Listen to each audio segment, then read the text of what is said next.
Bueno, pues el Pentágono han querido ponerle este título también con tintes hollywoodianos, Midnight Hammer, martillo de la medianoche, y al final pues es una operación estrictamente aérea, a gran escala, que ahora veremos los tejemanejes y los entresijos de la misma, y que, insisto, ha tenido como principal objetivo las instalaciones militares iraníes. Sí, definitivamente no me acaba de funcionar vale, sí, mejor que me lo gestiones, sí. Tengamos en cuenta que veníamos ya de una semana de intensa campaña de bombardeos por parte de Israel, cerca de 10 días. Las operativas militares empezaron el viernes de la semana pasada, con aquella suma de ataques de precisión que tuvieron como principal objetivo toda la cúpula militar de la Guardia Revolucionaria, así como altos científicos del programa nuclear iraní. Y pues, en los sucesivos días se había ido cebando con la infraestructura que se podía considerar más estratégica, ¿no? Principalmente de corte militar, pero también y muy especialmente de los distintos componentes del programa iraní, con tres elementos por encima del resto. Por un lado estaba Natanz, que es la principal infraestructura de enriquecimiento del país, que tenía una parte sustancial de las mismas construidas bajo tierra, y por tanto, si bien Israel la bombardeó de forma sostenida con el paso de los días, inhabilitando, por ejemplo, la conectividad con las redes de transmisión eléctricas, se consideraba que una parte sustancial de la misma pues permanecía intacta, lo que podría llegar a incluir buena parte de las centrifugadoras de enriquecimiento de uranio que se contaban en el país. En segundo lugar estaría Isfahán, que era una instalación especialmente estratégica, tanto porque se concentraban el grueso de las reservas de uranio, que ahora comentaremos, como porque era un sitio donde se procesaba el uranio enriquecido en gas, que posteriormente podía ser en un eventual supuesto utilizado para ensamblar armamento nuclear, ¿no? Y en tercer y último punto está Fordow, que quizá es la instalación que ha adquirido más protagonismo en las últimas horas y que ha acaparado mayores titulares, porque es una instalación que se encontraba literalmente enterrada bajo una montaña. De hecho, cuando a Irán se la solía considerar el reino bajo la montaña, se le decía, entre otras cosas, por este tipo de instalaciones e infraestructuras, ¿no? Porque realmente el régimen durante décadas había ido construyendo con una visión muy premeditada y concienciada de la realidad que tenían, pues instalaciones de alto valor estratégico muy en profundidad. En el caso de Fordow podríamos estar hablando de entre 50 y 100 metros bajo tierra, y si atendemos a las declaraciones del director de la Agencia Internacional para la Energía Atómica, llegó a insinuar que podía haber infraestructura hasta una profundidad de 500 metros bajo tierra, para que tengamos una idea un poco aproximada de la situación. En cualquier caso, el ataque se ha llevado a cabo con un despliegue militar sin precedentes, una puesta en escena que hoy por hoy está reservada a Estados Unidos y, en un supuesto teórico, quizá también China, si bien es un país que no nos tiene precisamente acostumbrados a aventuras bélicas expedicionarias, ¿no? Y el ataque como tal ha contado con la presencia de 125 aeronaves de la Fuerza Aérea, donde incluimos tanto cazas como F-18, F-16 y F-35, los bombarderos estratégicos B-2 Spirit, que ahora entraremos más en detalle al respecto, así como toda una serie de aviones logísticos, aviones de guerra electrónica, de alerta temprana, aviones cisterna pensados para el reabastecimiento en vuelo, etcétera, etcétera. Y que, como decimos, ha tenido como objetivo toda la infraestructura nuclear iraní estratégica. Vaya por delante que este ha sido quizá, y creo que coincidiréis conmigo, uno de los ataques más telegrafiados y predecibles de la historia reciente en lo que a operaciones militares se refiere, entre otras cosas porque era un ataque que únicamente se podía llevar a cabo con una munición muy específica, que al mismo tiempo únicamente podían llevar consigo unos aviones de una tipología muy específica. Comentábamos el caso de los B-2 Spirit, que son los bombarderos Stealth que tiene Estados Unidos. Se calcula que tienen en torno a una veintena, si bien operativos no deben tener más de una docena. Teniendo en cuenta que han implicado a 9 de estos aparatos, estamos hablando de que la práctica totalidad de la flota de bombarderos estratégicos ha sido utilizada en este ataque. lo cual es muy significativo y da idea de cómo en serio se le ha tomado el Pentágono. Y luego están las famosas bombas antibúnker, que son las GBU que veremos a continuación, GBU 57, unas bombas que, por cierto, fabrica Boeing y tengo especial curiosidad para ver cómo reacciona mañana a nivel bursátil. Ya sabéis que Boeing se ha visto salpicada por múltiples problemas, sobre todo en su pata civil, con no pocos accidentes aéreos, el último, de hecho, hace escasos días en la India, y que han hostigado, pues, como es normal, a la baja la cotización de la compañía, ¿no? Si bien Boeing tiene una pata militar muy importante y que, entre otras cosas, cubre este tipo de armamento que es exclusivo de Estados Unidos. Por tanto, habrá que ver también cómo reaccionan mañana las compañías armamentísticas. Menciono el caso de Boeing, pero sin duda también Raytheon, Lockheed Martin, etcétera, etcétera. Pasamos a la siguiente, por favor, Antonio. Bien, como comentamos, el foco principal del ataque ha sido Fordow, que es una instalación especialmente estratégica ubicada en el norte de Irán. Estas son imágenes de satélite de hoy mismo, por tanto, se os trae la primicia más absoluta en ese sentido. El grueso de la flota de bombarderos B-2, concretamente 8 de los partícipes, han soltado sus ojivas en esas instalaciones. Se habla de un total de 12 impactos que, como podéis ver en la imagen inferior, que la tenéis ampliada, pues ahí ya se pueden constatar al menos 6 cráteres derivados de estos proyectiles. Hablamos de bombas de enorme envergadura, cada una de ellas mide 7 metros de longitud, 13.000 kilos de peso con cargas explosivas colosales y que están pensadas justamente para penetrar en superficie y maximizar el daño en infraestructuras subterráneas, ¿no? con potenciales impactos de varias decenas de metros. Si atendemos a las declaraciones de Trump, que como nos tiene habituados, ha hecho uso de su pompa y de su retórica populista, así como las de Pete Hegseth, el secretario máximo encargado del Pentágono, el ataque ha sido un éxito sin paliativos. Sin embargo, yo opto por una postura más cautelosa, y es que, vaya, al menos atendiendo a las imágenes satelitales, es muy difícil extraer conclusiones tan categóricas. Sí que podemos intuir que, en fin, que ha habido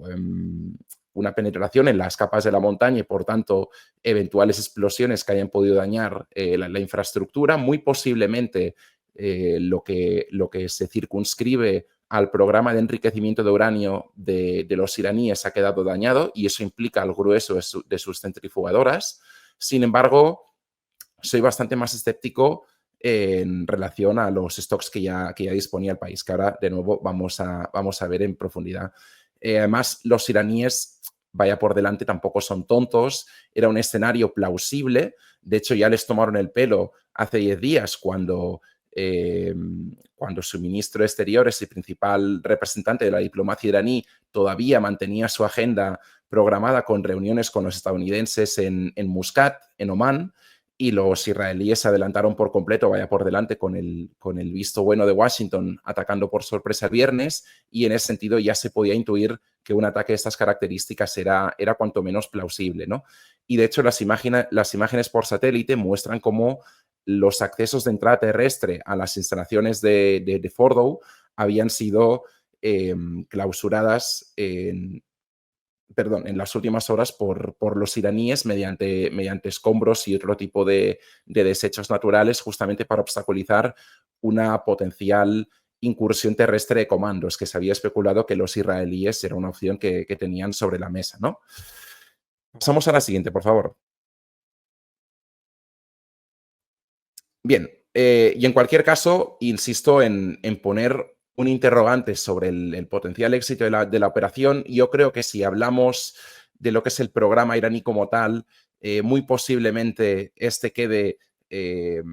dañado, y en ese sentido las capacidades de enriquecimiento y eventualmente de ensamblar una bomba pues quedan muy dañadas por parte de Teherán. En ese sentido, posiblemente se haya ganado un tiempo valioso que podría ser utilizado en una posible mesa de negociación entre las distintas partes implicadas. pero de todo ello pues derivan una serie de consecuencias que no son menores y que es importante que valoremos, ¿no? Quizá la primera y más importante, cuando nos encontramos a las puertas de un posible conflicto militar a gran escala que implique a los distintos actores de la región, es abordar la cuestión militar. Vaya por delante que lo que ha comentado Albert no me parece ni mucho menos descabellado. De hecho, si atendemos a los distintos conflictos y disrupciones geopolíticas que hemos tenido a lo largo de las últimas 2-3 décadas, en la práctica totalidad de las mismas, el impacto potencial que esto ha tenido, por ejemplo, en los mercados bursátiles ha sido muy limitado. Sí que puede haber shocks puntuales, pero por lo general los mercados han digerido con bastante estómago este tipo de potenciales conflictos o disrupciones y el impacto eventual pues ha quedado muy acotado, ¿no? Más allá de los principales focos de atención. Aún así, tenemos precedentes recientes que nos invitan también a adoptar una postura más cautelosa. Veas el caso del conflicto entre Rusia y Ucrania, que ya vamos por el cuarto año y que, en fin, nos demostró que las consecuencias y las implicaciones podrían ser de larga duración y de largo alcance, abarcando pues múltiples geografías y ramas sectoriales, ¿no? Si atendemos a las potenciales represalias iraníes, que vaya por delante que el portavoz de la Guardia Revolucionaria ya se ha encargado de decir que todas las opciones están sobre la mesa en lo que a represalias potenciales se refiere, es inevitable que nos fijemos en la distribución de fuerzas que tiene Estados Unidos en la región, que a lo largo de las últimas semanas se había ido reforzando de forma exponencial, ¿no? Fijaros que Estados Unidos cuenta con toda una serie de bases militares estratégicas permanentes en buena parte de las monarquías del Golfo y de la península arábiga, desde Kuwait, pasando por Irak, Qatar, donde está estacionada la quinta flota, Bahrein, la propia Arabia Saudita, Turquía, donde hay un importante arsenal de ojivas nucleares estratégicas. Y además cuenta con el despliegue del grupo de ataque del portaaviones Carl Vinson, perdón, que se encontraba estacionado en las inmediaciones del Océano Índico, a las puertas del Golfo Pérsico, y en los últimos días también se había desplegado, siendo redirigido desde la región asiática, el grupo de ataque Nimitz, que encabeza, como no puede ser de otra manera, el otro portaaviones, ¿no? Por tanto, estamos hablando de una fuerza importante que, si bien genera una notable disuasión sobre el terreno, también ofrece un abanico de potenciales objetivos en fin, que pueden ser objeto de ataque tanto de Irán como de alguno de sus proxies en la región. De hecho, los hutíes ya se han encargado de decir, a raíz del ataque estadounidense, que retomarían los ataques contra la Armada estadounidense. En este caso entendemos principalmente centrados en el Mar Rojo, donde desde hace ya más de un año han sido capaces de generar una importante disrupción en el tráfico marítimo, afectando a todo tipo de buques de los distintos segmentos que nos ocupan. Y yo creo que es importante recordar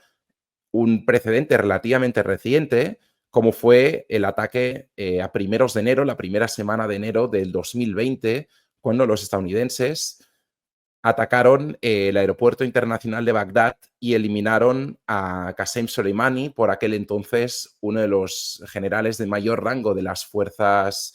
de la Guardia Revolucionaria iraní y máximo responsable de la fuerza Quds, que se desplegaba principalmente entre Irak y Siria, ¿no? Todo ello generó un enorme revuelo en Irán, con los pertinentes funerales de Estado, y en las sucesivas semanas pues hubo un run incesante sobre potenciales represalias iraníes y se especuló hasta qué punto los ayatolás estarían en disposición de devolver el golpe, ¿no? Y efectivamente respondieron con una salva de misiles balísticos focalizados en la base aérea de Al-Assad en Irak, y que dejó decenas de heridos. De hecho, con el paso de los meses fuimos descubriendo digamos que la propia gravedad del ataque, porque Estados Unidos tuvo que derivar a decenas de heridos a la base del CENTCOM en Ramstein, en Alemania, ¿no? Por tanto, si atendemos a la gravedad de la situación y que este ataque, lejos de ser quirúrgico, ha sido mucho más amplio y afectando a la joya de la corona de los ayatolás, pues es un tema que merece nuestra atención. Por supuesto,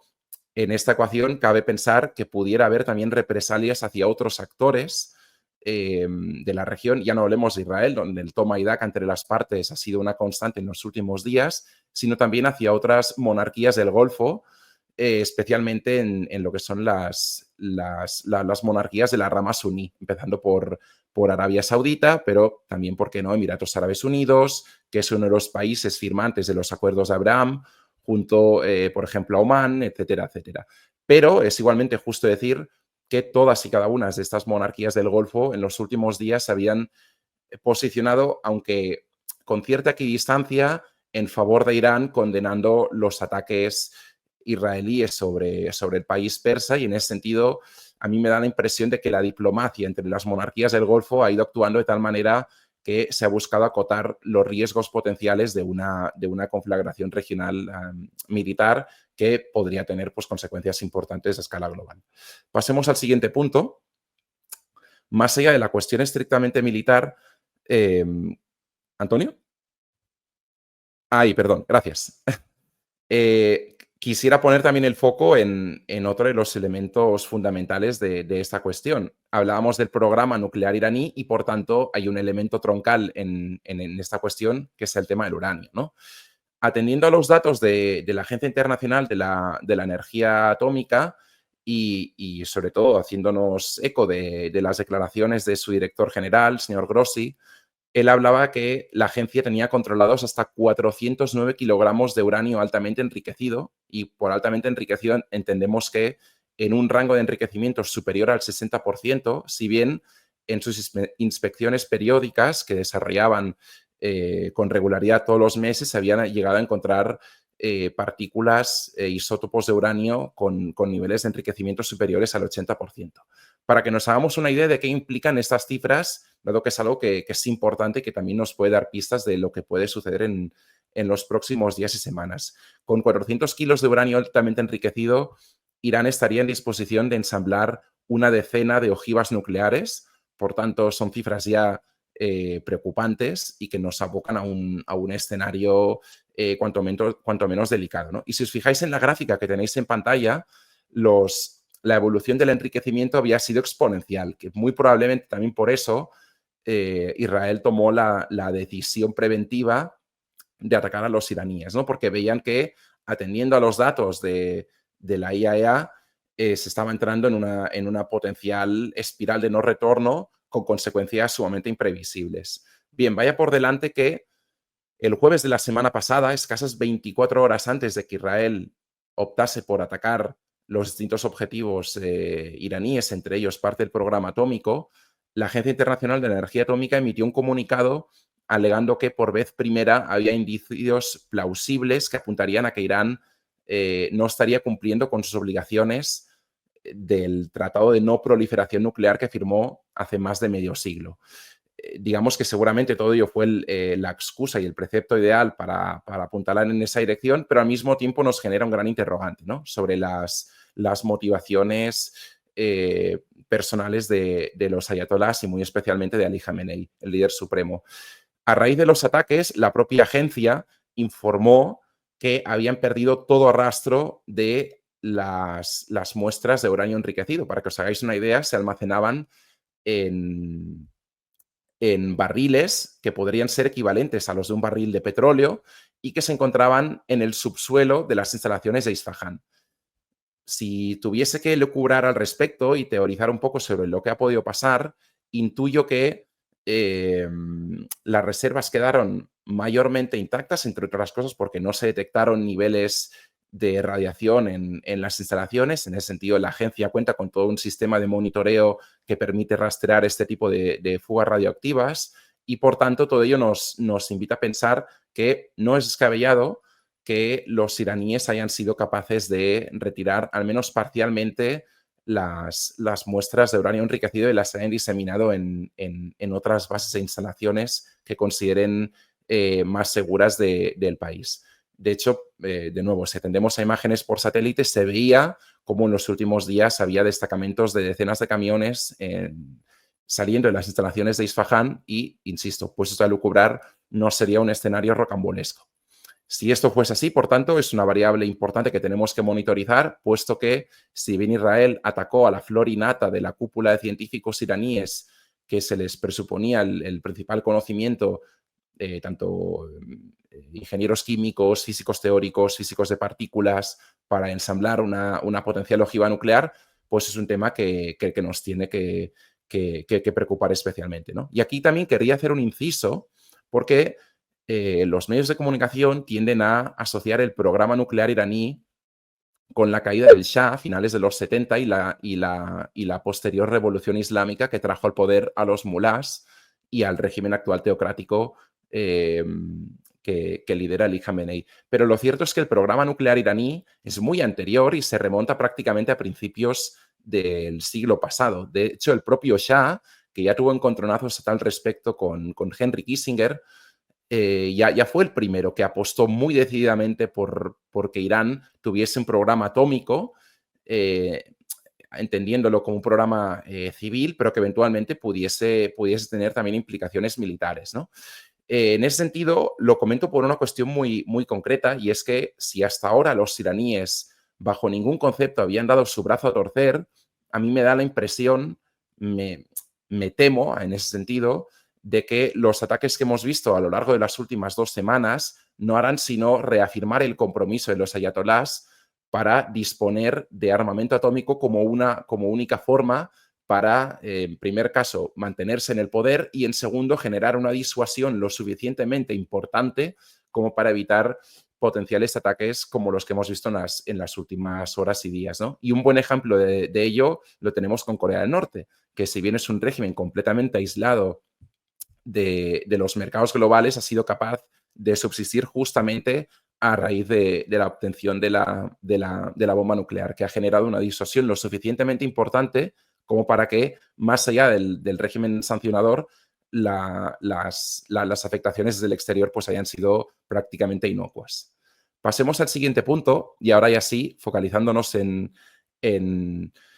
lo que viene a ser Hormuz y los mercados energéticos. En las últimas horas, a raíz del ataque estadounidense, se ha estado especulando de forma creciente con un potencial cierre de Hormuz. El estrecho, al final, es una arteria marítima absolutamente vital, que, en fin, que se sitúa en el mapa entre los principales puntos de mayor interés, ¿no? Como pueden ser también el Mar Rojo a su paso por Egipto, como puede ser también el Estrecho de Malaca o el Canal de Panamá. En el caso de Hormuz, al final, es un paso marítimo vital, dado que una parte no menor de las exportaciones de crudo hacia el exterior, muy especialmente hacia los mercados asiáticos, así como todo el trasiego de gas natural licuado que saca Qatar hacia el exterior, pues se gestiona por ese punto, ¿no? Que al final es una arteria pues especialmente estrecha y que genera un potencial cuello de botella que genera inquietud en los mercados. Vaya por delante que Irán siempre ha utilizado esta carta como medida de presión en cualquier mesa de negociación, si bien al final hablamos de que si se acciona, primero, que es un one driver en el sentido de que se puede accionar una vez, pero no es algo con lo que puedas ir frivolizando a futuro. Segundo, que te infliges igualmente un daño a ti mismo, dado que Irán depende mayormente de las exportaciones de crudo para su subsistencia, del orden de 1,5, 1,7 millones de barriles de crudo diarios son exportados por esta arteria. Y tercero, generas un agravio comparativo tanto al resto de monarquías del Golfo, que igualmente dependen de ello, como de todos los actores en la escena global que consumen hidrocarburos para su funcionamiento diario, ¿no? Por tanto, es un tema sumamente sensible y que, a mi parecer, únicamente se accionaría en el supuesto de que el régimen se viese realmente abocado a la descomposición, ¿no? Lo cual sí que podría generar una medida de presión importante, si bien es igualmente justo decir que con casi total probabilidad desencadenaría una operación militar conjunta, muy posiblemente liderada por varias potencias occidentales con Estados Unidos en cabeza, para intentar asegurar el trasiego por la zona, dada la relevancia y la importancia geoestratégica que tiene. Ya vimos, de hecho, una muestra de ello en el Mar Rojo, y si bien es igualmente justo decir que los objetivos militares planteados en su momento no se consiguieron, dado que las disrupciones marítimas siguen vigentes y buena parte de las compañías de flete comercial pues han optado por dar la vuelta a su paso por el Cabo de Buena Esperanza, por Sudáfrica, en lo que es la conexión este-oeste. Sí que de alguna manera limitó el potencial daño que aplicaban los hutíes con sus drones y misiles a los buques que transitaban por la zona. Pasemos a la siguiente. Ah, perdón. Antes de pasar al siguiente punto, sí, quisiera destacar lo siguiente también. Sin duda, Irak y Kuwait son dos países que se pueden ver en el foco del problema. También Qatar, como decía, con la cuestión del gas natural licuado. En el caso de Arabia Saudita, que ahora también veremos más en detalle, sí que es cierto que cerca del 75% de sus exportaciones de crudo transitan por el estrecho de Hormuz, pero la propia monarquía, la Casa de los Saud, tomó buena nota de la guerra entre Irak e Irán justamente entre los años 80 y construyó una serie de infraestructura que minimizaría potenciales daños en la logística y disrupciones que pudiesen derivarse al respecto, ¿no? Por tanto, es un tema a seguir de cerca. Y luego tenemos el caso de Emiratos Árabes Unidos, donde su principal instalación, que es Fujairah, fijaros que ya queda, digamos, un poco alejada de las potenciales disrupciones. En ese sentido, yo no creo que vayamos a ver daños mayores. También quisiera decir lo siguiente. Si bien Hormuz se suele asociar principalmente con Irán, al otro lado del lecho, como podéis ver en el mapa, está tanto Emiratos Árabes como Omán. Y eso es un punto importante. ¿Por qué? Porque la práctica totalidad del trasiego comercial que se gestiona día a día a través del estrecho recorre la zona económica exclusiva de ambos países, es decir, se circunscribe en la soberanía tanto de Emiratos Árabes Unidos como de Omán, y en ese sentido, por mucho que Irán tenga intención intención de cerrar el estrecho, tengo, digamos, que ciertas dudas hasta qué punto estarían en disposición de inmiscuirse en la soberanía de sus países vecinos, ¿no? Que en cierto modo sería de nuevo como plantear una declaración de guerra tanto a Emiratos Árabes Unidos como eventualmente a Omán, dado que para cerrar oficiosamente el estrecho habría sí o sí que atacar la zona económica exclusiva de ambos países. Ahora sí, pasemos al siguiente punto. Vaya por delante que los mercados siempre tienden a anticiparse a eventuales disrupciones logísticas, y aquí tenemos el caso del comercio marítimo, ¿no? Y muy especialmente de los superpetroleros, de los VLCCs, que al final tienen como principal ruta de transporte la unión entre el Golfo Pérsico y los mercados asiáticos, principalmente la India y China. Fijaros que los rates de los buques ya en los últimos días habían empezado a subir de forma exponencial, en lo que es una inercia claramente parabólica, prácticamente triplicándose los precios, si bien el trasiego de crudo no se ha interrumpido en ningún momento de estos días. Pero el mercado empezaba a descontar, primero, potenciales disrupciones, por ejemplo, en los sistemas de guiado AIS o GPS, que ya hemos visto que Irán pues acometía desde el puerto de Anbas. Y en segundo lugar, y no menos importante, porque no es necesario llegar a un escenario de casus belli para que los distintos actores partícipes en la ecuación, empezando por las compañías de seguros, tomen nota de la situación y actúen en consecuencia, ¿no? De hecho, las primas de seguro que se aplicaban normalmente para un viaje entre los distintos puertos del Golfo Pérsico y los mercados asiáticos se situaba en torno al 0,12% del valor del buque. Hablamos de trasiegos que pueden tener valores fácilmente de 100 y 200 millones de dólares, para que nos hagamos una idea. Y en las últimas horas y días este 0,12% ya se había prácticamente doblado y en algunos casos hasta cuadriplicado hasta el 0,7%. Por tanto, son cifras potencialmente importantes que se trasladan inevitablemente en el coste del flete del buque, ¿no? De hecho, el CEO de Frontline, 24 horas después del ataque israelí sobre Irán, y menciono el caso de Frontline porque al final es la principal compañía destinada al trasiego de petróleo del mundo, al menos compañía cotizada. Ya dijo que reducirían de forma ostensible los volúmenes de transporte entre la región y los mercados asiáticos, porque justamente veían unos riesgos inherentes crecientes que no compensaban digamos que al óptimo al óptimo funcionamiento del negocio. Pasemos a la siguiente, siguiendo con Hormuz y también recalcando un poco lo que había dicho hasta ahora, ¿no? Fijaros que pese a los ataques israelíes, el trasiego por la zona se había mantenido prácticamente inalterable en los distintos segmentos eh, de, de, de los buques que circulan por ahí, desde petroleros, pero también buques que transportan LPG, por supuesto los buques gasísticos de gas natural licuado, así como los portacontenedores, etcétera. Entonces, insisto, es pronto para sacar conclusiones sobre lo que nos podemos encontrar en la semana entrante, pero es igualmente de justicia decir que el trasiego que habíamos visto en el estrecho pues se había mantenido muy acotado en los últimos días y por tanto la capacidad de presión de Irán sobre esta arteria,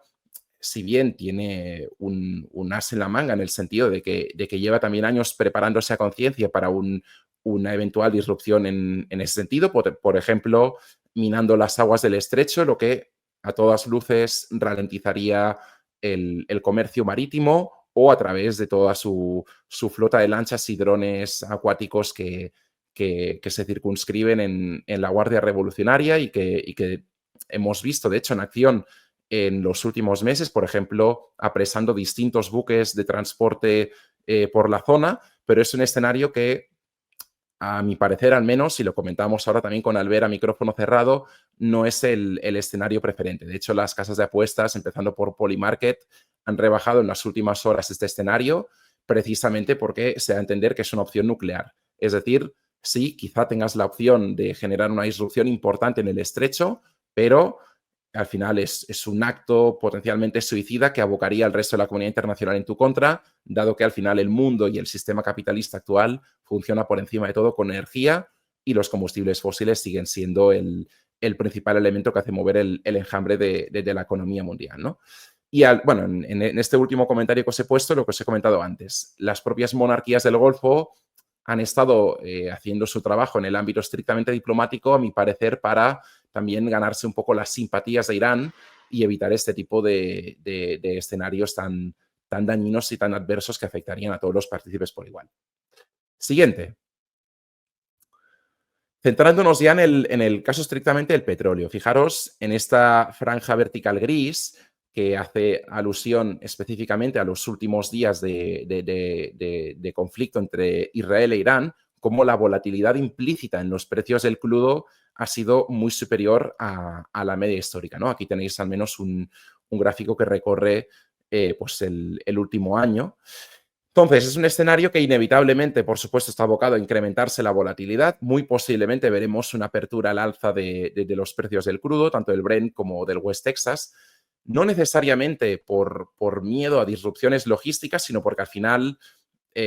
los mercados de commodities se mueven muy especialmente por la pata estrictamente financiera y en ese sentido cabría esperar que no pocas gestoras de fondos y en definitiva, los partícipes del mercado adquieran coberturas ante la potencial volatilidad y el potencial incremento de los precios, ¿no? Por tanto, sobre todo por la pata financiera, yo creo que vamos a ver un incremento exponencial de las apuestas alcistas del petróleo. Insisto, no tiene por qué aducirse y estar directamente relacionado con disrupciones logísticas. De hecho, las exportaciones iraníes desde la isla de Karg, que es su principal centro de exportación de crudo, se han mantenido completamente inalterables en los últimos días. Al final, todos los actores partícipes en esta ecuación son conscientes de la sensibilidad del tema y de lo que llega a estar en juego. E incluso las exportaciones iraníes se han incrementado a la parte alta de la horquilla justamente para vaciar los tanques de combustible y anticipar, o mejor dicho, minimizar potenciales ataques y situaciones adversas, ¿no? Y luego también creo que es importante destacar el papel que juega la Agencia de la Energía, la Agencia Internacional de Energía, perdón, que inmediatamente después de que Israel atacase a Irán hace una semana, emitió un comunicado diciendo que los distintos países miembros de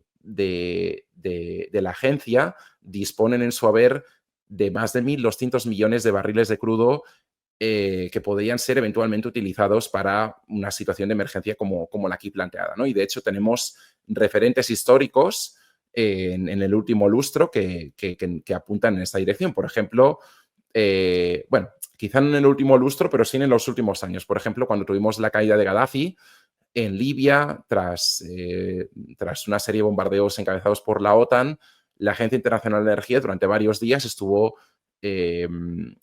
sacando al mercado millones de barriles justamente para minimizar el potencial impacto de la pérdida de Libia, que produce algo más de 1 millón de barriles de crudo diarios en el seno del mercado, ¿no? Y también lo vimos, por ejemplo, a raíz de la guerra entre Rusia y Ucrania, donde la propia Estados Unidos liberó masivamente barriles de las reservas estratégicas, de las SPR, para intentar acotar el potencial impacto inflacionario. Vaya por delante que el efecto fue cuanto menos escueto, porque ya vimos que la vorágine inflacionista se llevó a todo y a todos por delante. Pasemos al siguiente slide. Siguiendo con el caso del petróleo, desde Standard Poor's sí que se hacían eco, no obstante, que el trasiego de petroleros está empezando a mermar. ¿Qué significa esto? Que si bien el tránsito entre los puertos en origen y los mercados de destino sigue mayormente su curso, el número de petroleros que se encuentran en aguas del Golfo Pérsico sí que ha empezado a reducirse, ¿no? Que es una circunstancia que veremos ahora a continuación, que también se está dando en el caso de los buques de gas natural licuado que operan en Qatar y que al final lo que están haciendo las distintas monarquías del Golfo es mantener a los distintos buques fuera del estrecho Hormuz y únicamente dándoles paso en el momento específico que tienen que cargar los depósitos, justamente para intentar minimizar problemas logísticos y que haya el mínimo número de buques expuestos a una eventual disrupción, por ejemplo, en el paso por el estrecho. Pasemos a la siguiente y última slide del petróleo. Y aquí quería hacer hincapié en lo que os he comentado antes del papel importante que juega Arabia Saudí en esta cuestión. Fijaros, de los 6,5 millones de barriles que aproximadamente Arabia Saudita exporta diariamente a los mercados internacionales, quizá ahora algo más, cerca de 7 tras los incrementos de los últimos meses de la OPEP, una parte muy sustancial, del orden de 5 millones, se colocan a través del Golfo Pérsico. El resto, 1,5 millones a través del Mar Rojo. No obstante, los saudíes tomaron buena nota del conflicto que durante no pocos meses tuvo enfrentados a la Irak de por entonces Saddam Hussein con los ayatolás de Irán a principios de la década de los 80. ¿Qué significa esto? Que las disrupciones y las lecciones aprendidas por aquel entonces se plasmaron en un enorme oleoducto, de hecho es el mayor oleoducto operativo del planeta, que es el que cruza justamente la Casa de los Saud, como podéis ver aquí en el mapa, de este a oeste, ¿no? Y es un oleoducto que tiene una capacidad teórica de casualmente 5 millones de barriles de petróleo, que es la misma cuantía que justamente están exportando desde el Golfo Pérsico. Vaya por delante que este oleoducto está parcialmente en uso, porque al final el grueso de los campos de producción saudíes se encuentran en el este del país, pero una parte muy, muy sustancial de la misma se podría considerar como ociosa y operativa. Entonces, si bien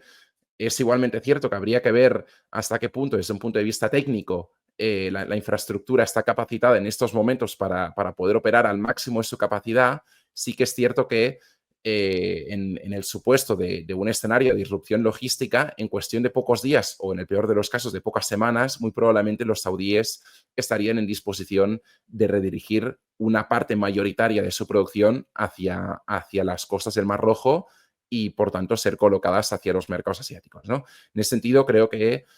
es importante mencionarlo porque, digamos que los distintos actores presentes en este problema tienen también ciertos planes de contingencia. En el caso de Irak,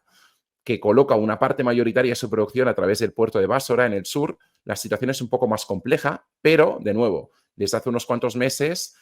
el trasiego por el norte, es decir, a su paso por el Kurdistán iraquí y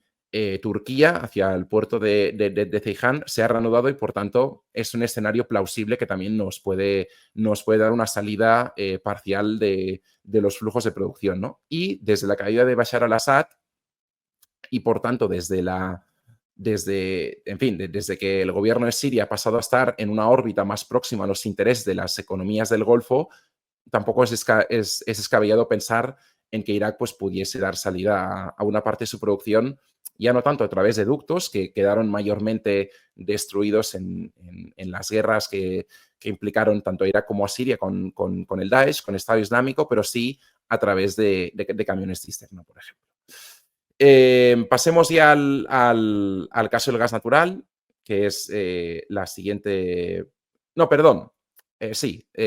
antes de entrar en materia, quisiera abordar muy brevemente el rol de China en esta cuestión, y es que, como he mencionado antes, al final los mercados energéticos están interconectados. China, que ya cuenta con un importante soft power en la mesa de negociación internacional, es el principal valedor, tanto político como económico, de los ayatolás. De hecho, la práctica totalidad de la producción iraní termina en las refinerías independientes chinas que se encuentran en Shandong, en las llamadas teapot, y en ese sentido cabría esperar que, dada también la capacidad de influencia que tienen los chinos, en fin, también que sean los principales interesados en que la situación no escale demasiado, al menos no hasta un punto irreversible que acabe afectando al trasiego de crudo, ¿no? Al final, el grueso de las importaciones, tanto de petróleo como de gas natural de China, provienen de Oriente Próximo, al menos en el caso de petróleo. Sí que es cierto que en lo que al gas se refiere hay una estructura mucho más diversificada que cuenta con Australia, con la propia Rusia, en fin, Kazajistán, etcétera, etcétera, que permiten, digamos, que a Pekín partir de una posición más cómoda y holgada. Pero sí que en el caso del petróleo la situación es mucho más sensible y, por tanto, el papel que juega Oriente Próximo es mucho más importante. Entonces, yo creo que es importante también resaltar el rol de China en esta cuestión, tanto mediando en una potencial tregua o acuerdo de paz, como minimizando los potenciales daños que pudiese tener, por ejemplo, una disrupción logística en Hormuz o en los propios centros de producción y distribución de crudo, ¿no? Empezando por la isla de Karg, que fue un objetivo recurrente en las quinielas de los bombardeos israelíes, etcétera, etcétera. Y ahora sí, pasemos al gas natural brevemente.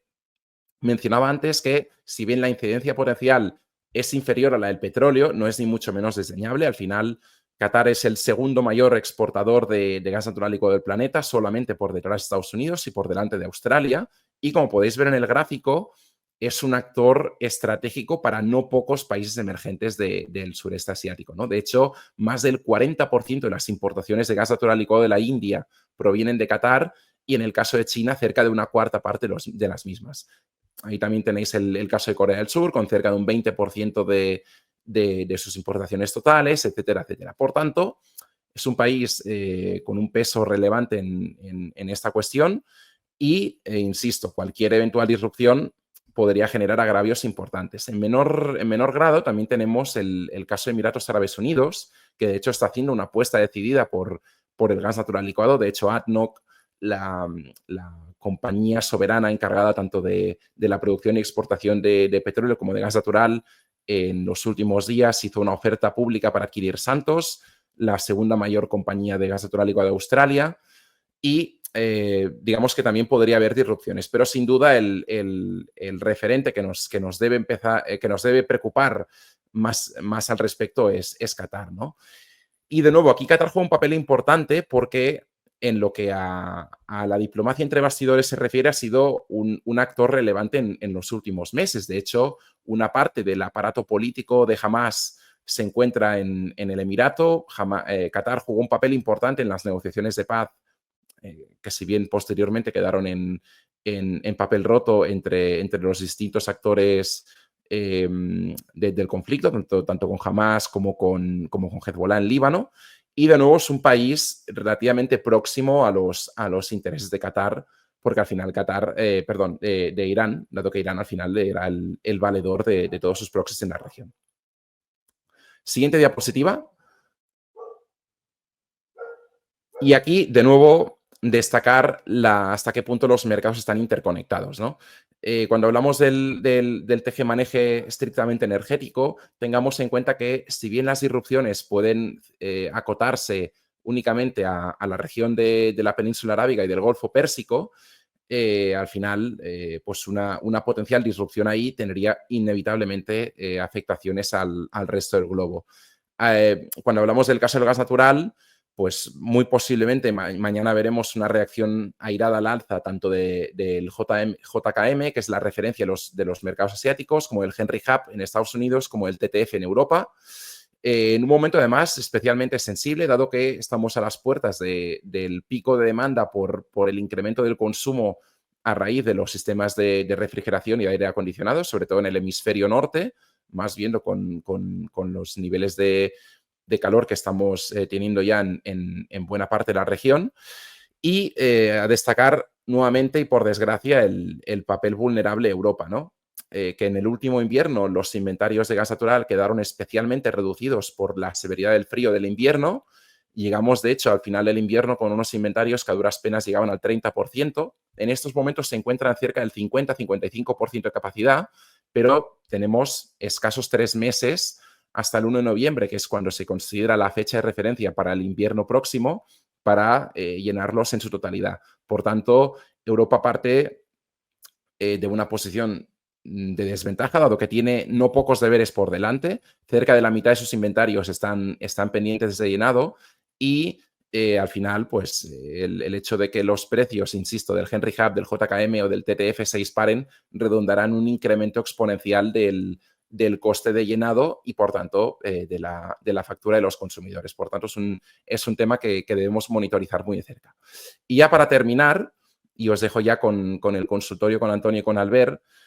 quisiera abordar una última derivada que es mucho más ajena al ruido estrictamente energético. Pasemos a la última diapositiva, por favor, y que se circunscribe más específicamente a la cuestión política. ¿Por qué menciono esto? Porque los bombardeos que hemos visto en las últimas horas en Irán contaban con unos niveles de aprobación en buena parte del electorado estadounidense bajísimos. Vaya por delante que la pata demócrata era abiertamente contraria a estas medidas, pero en el propio Partido Republicano, las distintas encuestas que se habían ido realizando, aquí por ejemplo tenéis los resultados de una que realizó The Economist en connivencia con YouGov, mostraban que tanto en las filas republicanas como muy específicamente en los partícipes del movimiento MAGA, del Make America Great Again, que defiende Trump, los niveles de aprobación de cualquier medida expedicionaria eran claramente bajos, ¿no? Entonces, creo que es un tema importante. Posiblemente esto no se haga patente o no se materialice este descontento de forma inmediata, pero sí que me atrevo a pronosticar que Trump, en fin, ha clavado el primero de los clavos en su ataúd político y que esto tendrá un importante desgaste en su propia candidatura, que muy posiblemente también se refleje en las midterm del año siguiente, ¿no? Por supuesto, habrá que ver cómo se desarrolla toda la situación, si realmente es una operación limitada o si por contra entramos en una espiral de violencia descontrolada. Como suele decirse, es muy sencillo empezar una guerra, pero muy difícil de terminarlas y precedentes, por desgracia, nos sobran. Tenemos el caso de Libia, donde hubo bombardeos sistemáticos que acabaron con la vida de Gaddafi y que desde entonces pues, ha desembocado en un estado fallido, partido por la mitad, con el mariscal Haftar controlando la mitad este del país y la mitad oeste influenciado por Turquía y los países occidentales. Tenemos el caso de Afganistán, con una salida apresurada de Estados Unidos derivando en la toma del poder por parte de los talibán. Tenemos el caso de Irak, en la consiguiente guerra civil que asoló el país durante 20 años y muy pocos casos que pudiésemos considerar de éxito, más allá de la gravedad de los bombardeos, como fuese el caso en su momento de Yugoslavia, que de la descomposición de la exrepública soviética, pues derivaron una serie de democracias liberales, como pueden ser hoy en día el caso de Croacia, etcétera, etcétera, que son óbice de cierto reconocimiento y envidia internacional, ¿no? Por tanto, cautela en ese sentido. Y además figuras importantes del ala republicana, desde Marjorie Mayor Greene, pasando por Steve Bannon, ideólogo de MAGA y justamente artífice del éxito de Trump en su primera legislatura. También su mano derecha, J.D. Vance, que encabeza, digamos que actúa de portavoz del ala más aislacionista del gobierno republicano, así como el ex representante de la Fox, Carlson, todos ellos han ido mostrando de una manera u otra, de forma más o menos airada, su disconformidad en este tipo de operaciones, ¿no? Solamente aquellos halcones, el ala más dura del Partido Republicano, con Mitch McConnell, por supuesto, con buena parte del estamento militar del CENTCOM, por ejemplo, el general Kuruya, y toda una serie de perfiles republicanos que abogan más por la confrontación directa con Irán y que son acólicos y fieles a la causa judía y la defensa de Israel, han mostrado una aprobación más explícita, ¿no? Entonces, insisto, el desgaste político, a mi parecer, va a ser importante y se va a plasmar, no seguramente de forma inmediata, pero sí en los próximos meses, porque al final lo que ha demostrado Trump con esta medida es que no ha sido fiel ni a su programa electoral ni a sus mantras de precampaña política, sino que se ha, en fin, ha apostado por comprar el argumentario de Netanyahu y de la confrontación con Irán como la única posibilidad para intentar resolver este problema de fondo.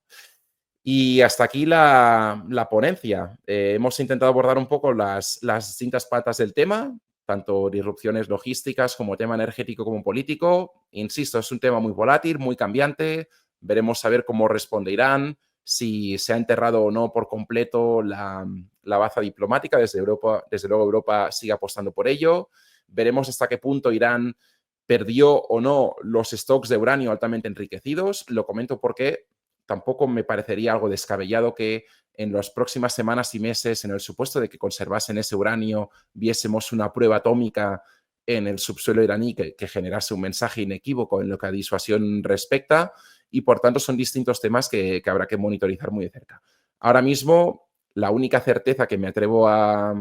decir casi con rotundidad es que en cuestión de 3 horas los mercados de futuros en los mercados energéticos se abrirán con importantes alzas, pero una cosa es cómo empieza y otra muy distinta cómo termina.